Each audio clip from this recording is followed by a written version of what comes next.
I'm Rachel Barter. This is Crash and Burn World History, and today we're going to be talking about what made this possible. Hannah,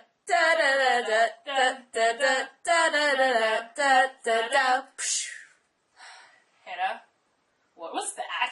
Seriously, I wanted a fancy intro, like what John Green has. That was awesome.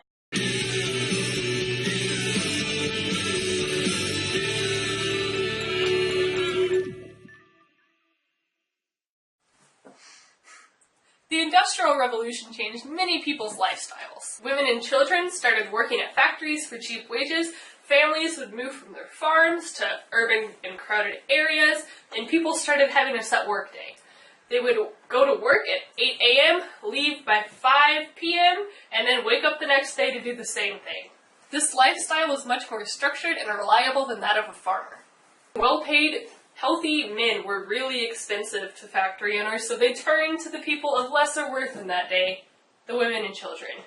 This started replacing men as workers in the factories because they could be paid so much less than their adult male counterparts. Factory owners saw this as a win-win for them, but their poor employees were forced to live under terrible conditions. The life of a worker was harsh, and their daily life consisted of having to work really long hours in hot, sweaty, crammed places.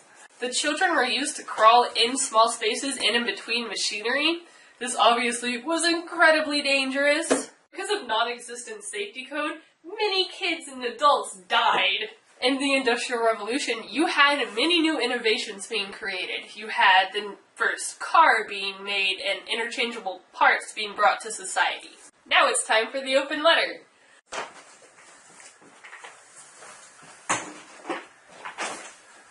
We like making things as awkward as possible here on Crash and Burn World History. An open letter to interchangeable parts. Let's see what's in the secret compartment today. Oh! It's a sonic screwdriver from Doctor Who. The biggest things of the Industrial Revolution was the fact that we gained interchangeable parts. Like, if you had a tool and then say half of it broke, like this sonic screwdriver, then I can just replace the bottom half rather than buying the whole $30 sonic screwdriver again.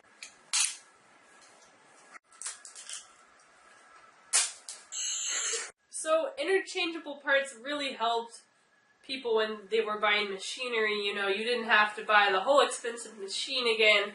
It was just the one little gear or something that was broken. I mean, this was also kind of bad because lots of people lost their jobs to machinery and stuff. But you know, progress! So the American Industrial Revolution allowed for public schools to become a thing in America.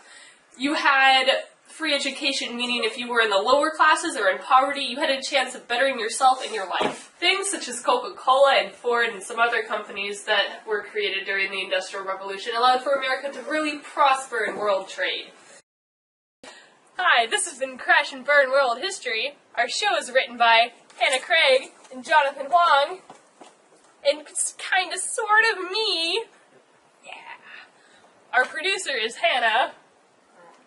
Our pack mule is Jonathan. And Jacob kind of showed up for some of it. One day. Yeah. But more importantly, I'm the star of the show! I get to be John Green!